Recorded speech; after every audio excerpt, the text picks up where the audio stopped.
Correction is elected. But take it. मान्यवर मुझे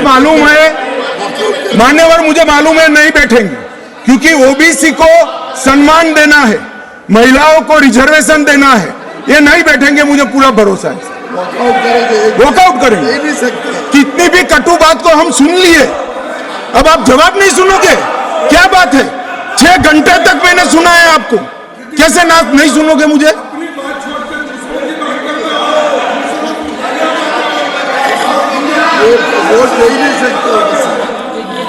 चले खड़गे साहब प्लीज बैठ जाइए।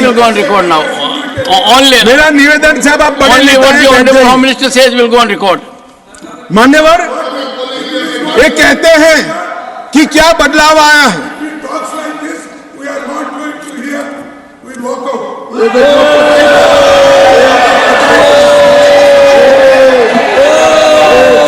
ओबीसी बोलिए साहब, ओबीसी बोलिए,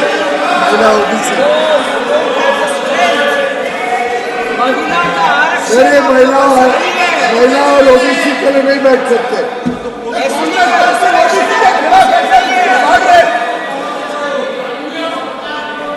मान्यवर, बहुत सारे पीयूष भाई जैसे भले हृदय के लोगों को था कि ये जवाब सुनेंगे। मैं इनकी ऑफिस में कॉफी पीने के लिए गया, मैंने कहा नहीं सुनेंगे। तो पीयूष भाई ने मुझे पूछा क्यों नहीं सुनेंगे? मैं कोई कांग्रेस पार्टी ओबीसी विरोधी पार्टी है, इसलिए निश्चित इन्होंने काका काललकर कमीशन के रिपोर्ट को दबा कर रखा, इन्होंने मंडल कमीशन के रिपोर्ट को दबा कर रखा, इन्होंने ओबीसी आयोग को संवैधानिक मान्यता नहीं दी, इन्होंने ओबीसी के बच्चों को केंद्रीय पूल में रिजर्वेशन का अधिकार नहीं दिया, और इन्होंने ओबीसी का हमेशा विरोध करने का काम किया है। अभी अभी इनके नेता को किसी एनजीओ ने लीक कर दिया है, अर्थ मालूम है या नहीं है मालूम नहीं, कभी पूछ ले कोई फुल फॉर्म तो तकलीफ आ जाए मान्यवर, परंतु अभी एक लिख कर दिया है तो ओबीसी ओबीसी ओबीसी। तो एक पत्रकार मुझे कह रहा था इतना बोले मैं कि इसकी एक तिथि होती है 180 दिन, पहली बार कब मिले बोले वो देख लेना, 180 दिन के बाद विषय बदल जाएगा। इसमें कुछ मन से नहीं होता है साहब। पूरा जीवन इनके पिताजी ने संसद के लोकसभा में खड़े रहकर मंडल कमीशन को लागू करने का विरोध कर दिया, वो आज ओबीसी की बात कर रहे हैं। मुझे तो भरोसा साहब नहीं बैठेंगे, मगर साहब ये पूछ रहे थे क्या परिवर्तन आया है। मैं आज उनको कहना चाहता हूं कि मुरली मनोहर जी राष्ट्रीय अध्यक्ष थे, नरेंद्र मोदी जी हमारी यात्रा के संयोजक थे, लाल चौक में तिरंगा फहराना था, हम सभी गए थे, हमें जाने नहीं दिया। मोदी जी और कुछ लोग जान की परवाह करे बगैर गए और तिरंगा फहरा है। तिरंगा फहराने के लिए भारत के हिस्से पर सेना को दखल करना पड़ता था, वही लाल चौक में 26 जनवरी को घर घर तिरंगा फहरा गया। मान्यवर कहते हैं क्या परिवर्तन आया है? 30 साल से थिएटर बंद थे, थिएटर नहीं चलते थे कश्मीर में। क्यों नहीं चलते थे मैं इसकी मीमांसा में नहीं जाना, परंतु आज कश्मीर में 3 थिएटर चालू हो गए हैं और 18 थिएटर घाटी में खुलने के तैयार हो गए हैं और कई लोगों ने लोन का एप्लीकेशन किया। मान्यवर, शूटिंग नहीं होता था, 21 से अब तक 24 तक 100 शूटिंग हो चुके हैं मान्यवर, 100 शूटिंग हो चुके हैं मान्यवर। ये सब कहेंगे इसको भी धर्म के चश्मे से देखेंगे। मैं आज कहना चाहता हूं कि मुहर्रम का जुलूस भी 30 साल तक नहीं निकला था, अभी नरेंद्र मोदी सरकार के समय में है। मान्यवर, इनको बदलाव दिखाई नहीं पड़ेगा। जैसे मैंने कहा उनके चश्मे में खराबी है, वो आज भी गलती स्वीकार करने के लिए तैयार नहीं है, मगर मैं उनको कहना चाहता हूं कि देश आपकी स्वीकृति का मोहताज नहीं है। देश की जनता अब समझ चुकी है कि कश्मीर के सवाल के मूल में जवाहरलाल नेहरू की गलतियां थी, वो पूरा देश। मान्यवर, जीएसडीपी वो डेवलपमेंट का बड़ा द्योतक होता है। 1 लाख करोड़ का जीएसडीपी था 2014-15 में और आज 2,27,927 करोड़, डबल हो चुका है।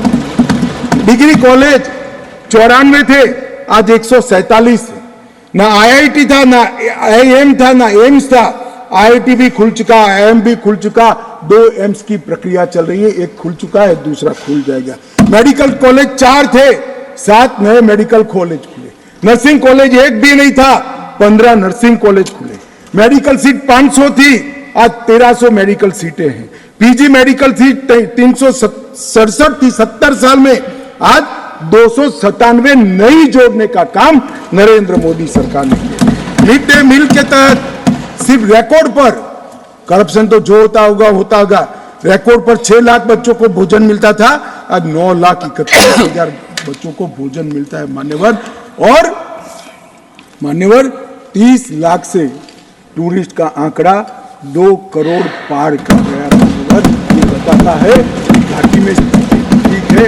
1485 से अधिक होम स्टे, अभी बताया जांगड़ा जी ने कि पहचान छुपा कर जाना पड़ता था, अच्छी गाड़ी में नहीं बैठ सकते थे, परिचय नहीं दे सकते थे। यहां घाटी के मुसलमान भाइयों के वहां होम स्टे चल रहा है और गुजरात, महाराष्ट्र, बंगाल से जाने वाले व्यक्ति इनके घर में रहकर खाना खाकर घाटी का लुत्फ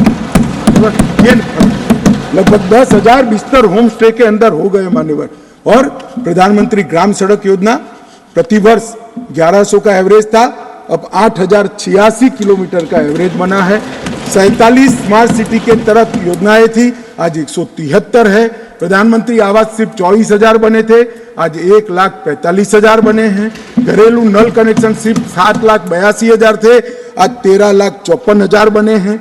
गठित की गई सेल्फ हेल्प ग्रुप 4,000 थी, आज 19,000 है। माननीय शिशु मृत्यु दर जो सबसे कठिन हेल्थ पैरामीटर है, इसका गिरावट बहुत कठिनता के साथ होता है। जो हेल्थ के पैरामीटर्स को जानते हैं उनको मालूम होगा। 1,000 पर 22 शिशु मारे जाते थे, आज 1,000 पर सिर्फ 16 शिशु मारे जाते हैं।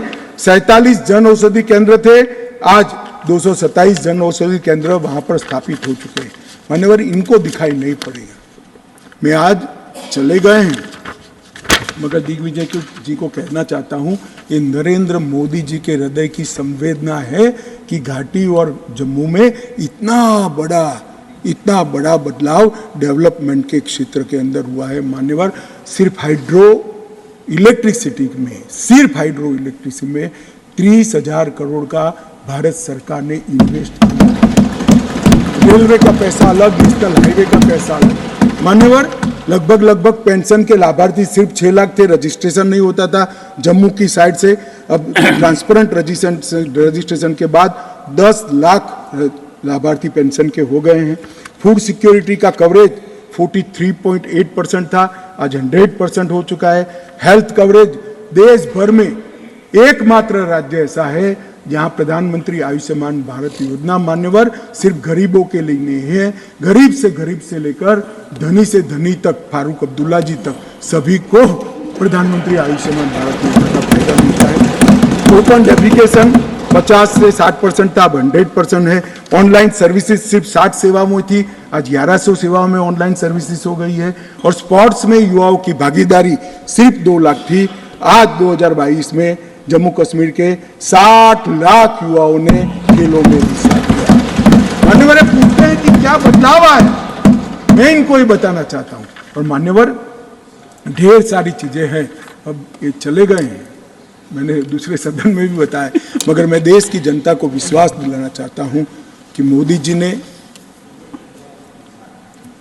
लाल किले से प्राचीर से इस देश को वादा किया था, और मोदी सरकार और प्रधानमंत्री स्वयं इस चीज पर अड़े हैं कि कश्मीर के युवाओं को हाथ में कभी बंदूक नहीं लेनी पड़ेगी, पत्थर नहीं लेने पड़ेंगे, इनके हाथ में लैपटॉप और किताबें भी होगी, नए कश्मीर की शुरुआत होगी मान्यवर।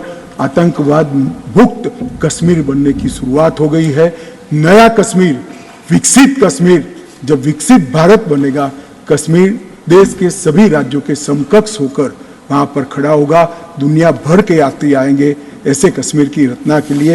ये जो विधेयक लेकर मैं आया हूं, मैं आपको निवेदन करता हूं सभी लोगों को